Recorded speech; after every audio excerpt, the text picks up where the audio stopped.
To Georgy Lukács, reification is to be used through the dialectic to switch subject with object or the passive with the active, putting working class people in their righteous and proper place, thus leading to salvation akin to eschatology for all of mankind. Now, the eschatology of Marx rested on man's liberation through the dialectic. As we brought up with the Tao or I Ching, when things reach their extreme, they become other or the opposite of whence they once were. Yin becomes yang and vice versa. This idea is also used in accelerationist thinking, linked to Landian hyperstition, where fictions turn into facts, their opposite via virtual potentiality, the body without organs, where we can become other, where the virtual becomes actual.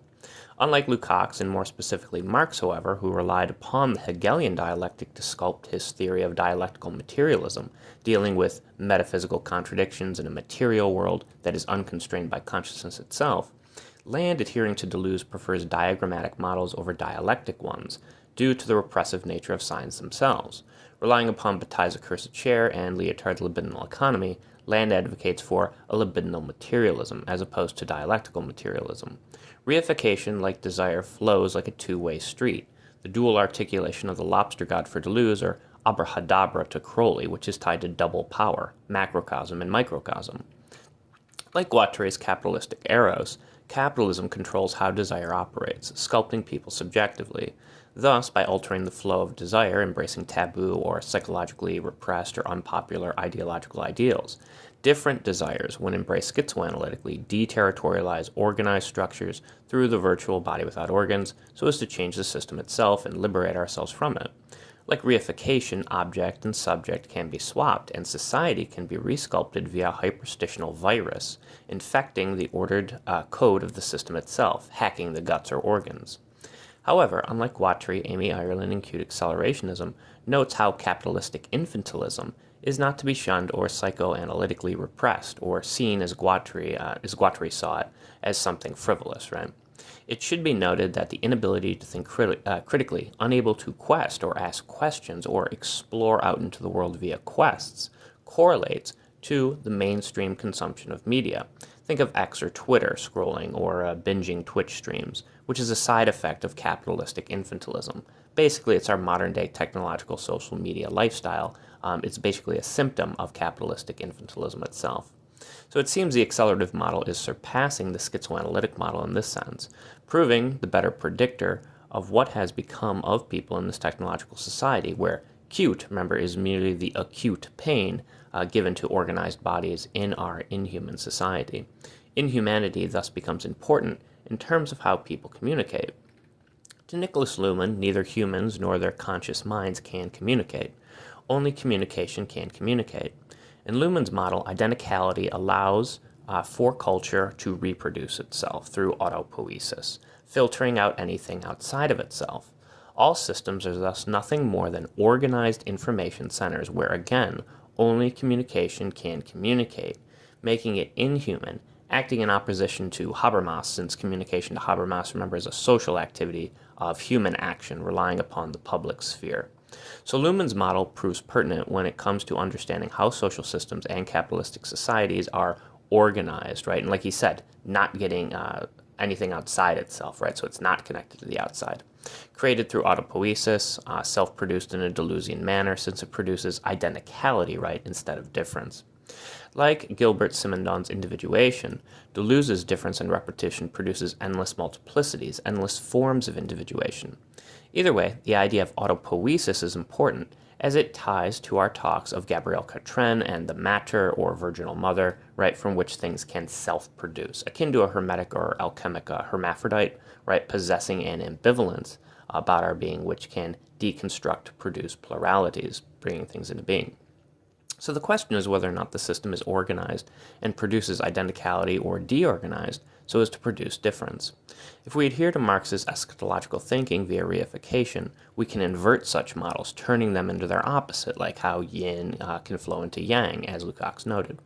From this, we see the ties to becoming other, death and rebirth, tied to eschatological ways of thinking. Chaos, or death, allows for rebirth or resurrection and thus salvation of some kind.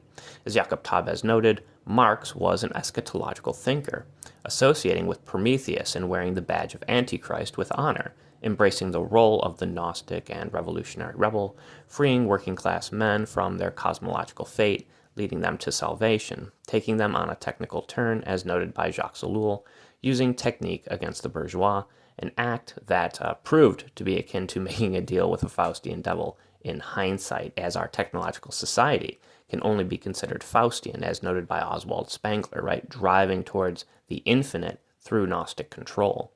We will later note the controlling aspects of Gnosticism with Giorgiani.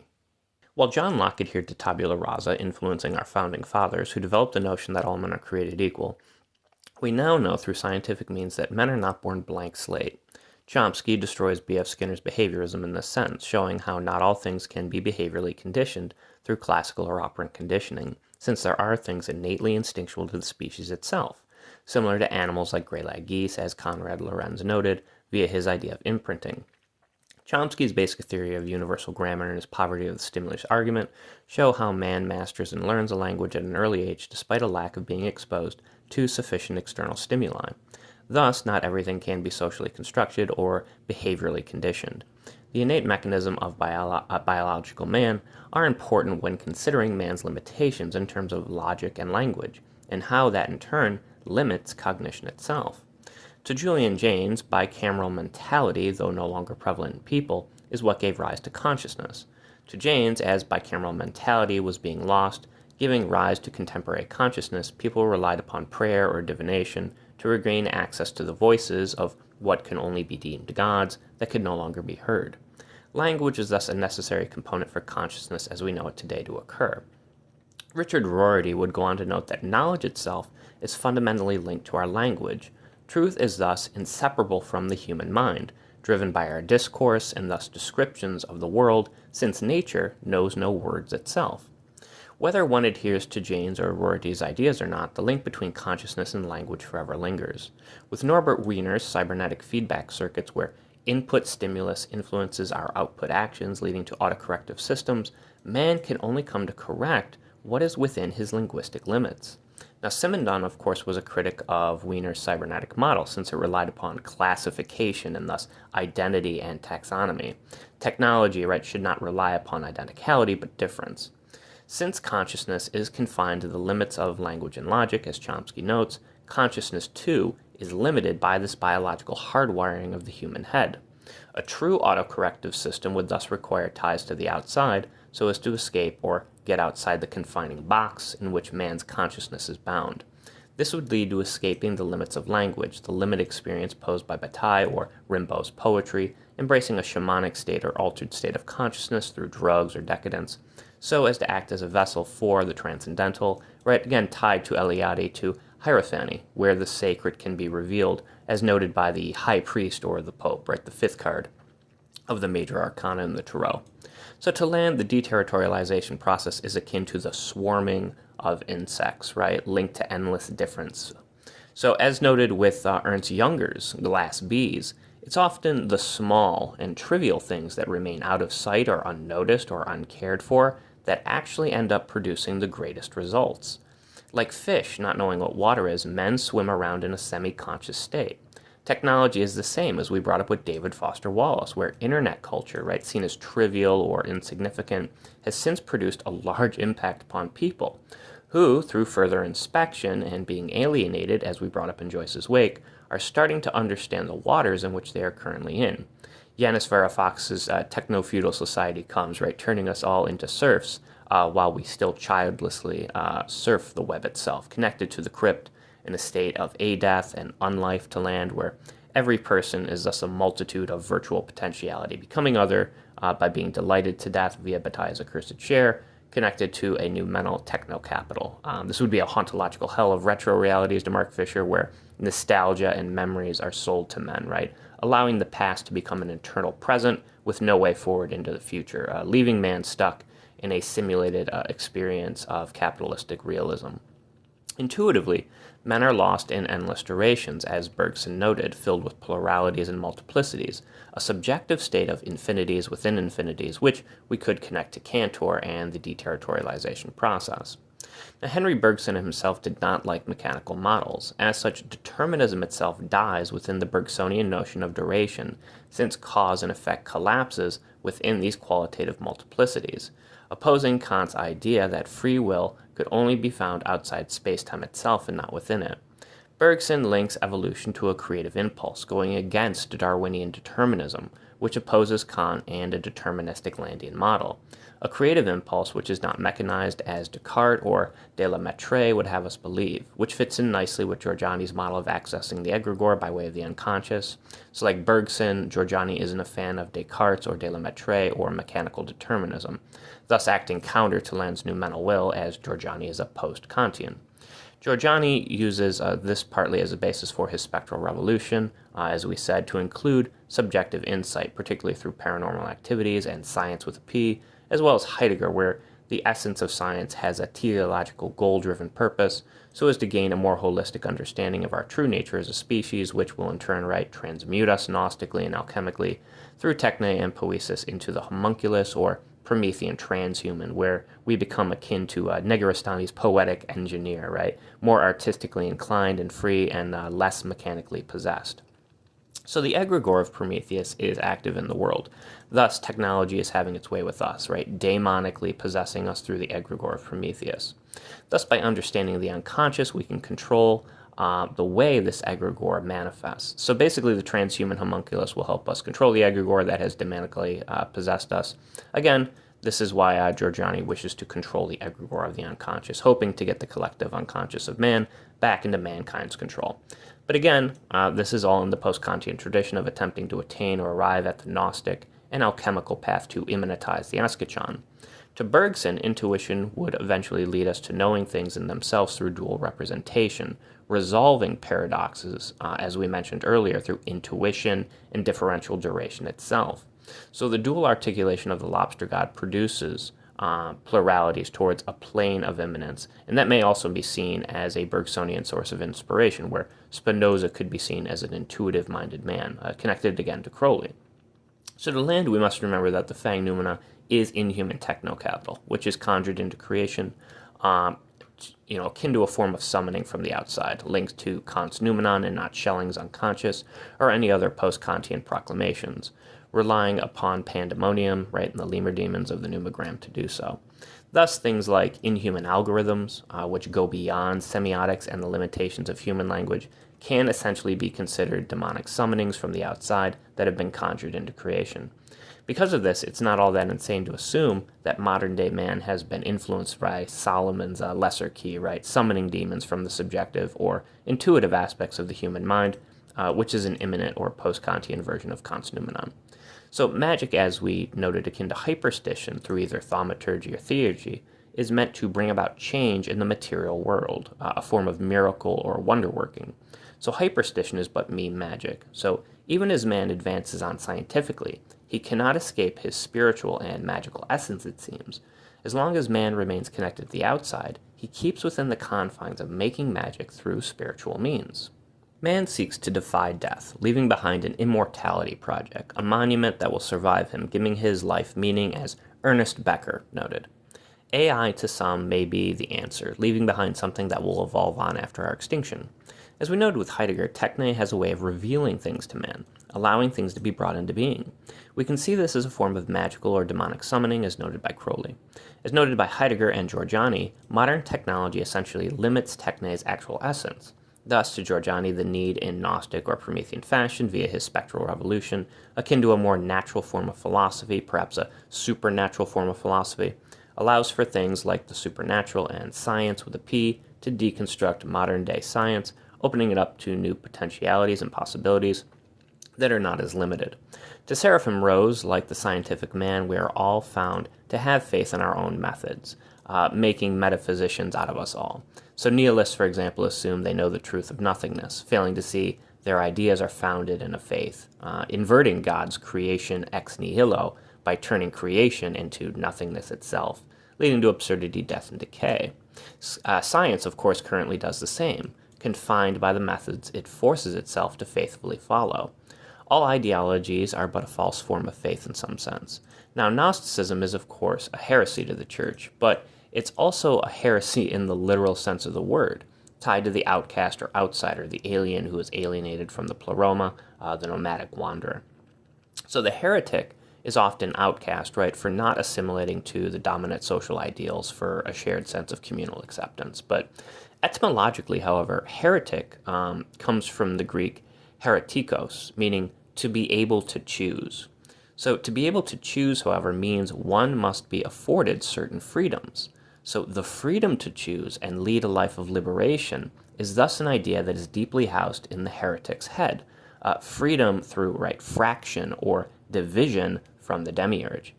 Thus, the Gnostic heretic comes across as the Antichrist seeking liberation, deterritorializing spaces so as to increase complexity, pushing for imminent progress. To Karl Loeth, it is this heresy that pushes man away from cyclic time and into linear time, pushing for linear progress, viewing it in eschatological but imminent terms instead of transcendental ones. Now, Land would later combine linear and cyclic time with his notion of the spiral, linked to hyperstition and time travel in the sense that it helps us escape Burroughs' one-God universe, where God cannot go anywhere since he is already everywhere. Getting us outside so as to adventure onward, incomplete, and unable to know the noumenon, which guides the will of the world. As Edmund Husserl noted, we must bracket off what we cannot know about the noumenon. So when we do so, we begin to get skeptical, about the objectivity of the world itself, since we cannot know the noumenon, leading man towards more subjective, phenomenological states of conscious experience. To Maurice Merleau-Ponty, it is this sense of perception that allows us to actively take part in the world. Perception is thus not just merely a passive state of acceptance. So, to Karl Barth, man and God cannot communicate directly, citing the infinite qualitative distinction of Kierkegaard. Liberal theologians who speak of God really then only speak of themselves from an anthropocentric viewpoint. Now, Land is no fan of the Anthropocene age, whose central perspective is a humanistic one. Feuerbach, who would later influence thinkers like Max Stirner, as well as Marx and Engels, due to his idea of social alienation, as well as people like Max Weber and Emile Durkheim, to name a few. But he noted in the essence of Christianity that God is just man speaking about himself. Barth would agree that when man speaks of God, he only speaks of himself, where to Feuerbach, God is an idyllic image of man, socially constructed by imagination. So since God transcends understanding, any time men speak of God, they are merely speaking of man. To Barth, since men cannot know God, God must make himself known to man, as was done to Barth, by Christ, making himself immanent as a man. Thus, Christ is the revealer, the revelation, and the revealed, linked back to the Logos, Father, Son, and Spirit. So Barth also disregarded negative theology, since it denied the specific things said about God through Christ, denying the revelation of God in Christ. He also rejected natural theology as advocated by people like Thomas Aquinas, since again, it implies man can gain understanding of God through nature or reason. Barth was a Protestant and part of the Neo-Orthodoxy movement. Now, to Emil Brunner's natural theology, Barth simply replied again, no, So Karl Barth would also disagree with Rudolf Bultmann's demythologizing, whereby the Bible is seen kind of as a mass of myths that need to be demythologized or translated into modern-day imagery and language for contemporary man so that the real truths behind the myths can be anthropologically and hermeneutically interpreted and conveyed clearly. We brought up Bultmann before, linked to both Hans Jonas's Gnostic religion due to his views on the Gnostic Redeemer myth, as well as thinkers like Martin Heidegger, since Bultmann was both friends with Heidegger and influenced by his existential thoughts. As Kierkegaard noted, the sickness unto death is a spiritual death of self, akin to St. Augustine's second death, leading one to despair if they cannot become conscious or aware of the infinite power, i.e. God, that brought their finite self into being. As Graham Greene noted from The Power and the Glory, animals can never suffer despair, since they are instinctual and have not the consciousness to suffer like humans do. In the Ghost in the Shell Tomb Innocence film, the character Kim relates this lack of despair to dolls, animals, and deities, noting how zero consciousness, as noted in animals and dolls, is akin to infinite consciousness, as noted in gods and deities.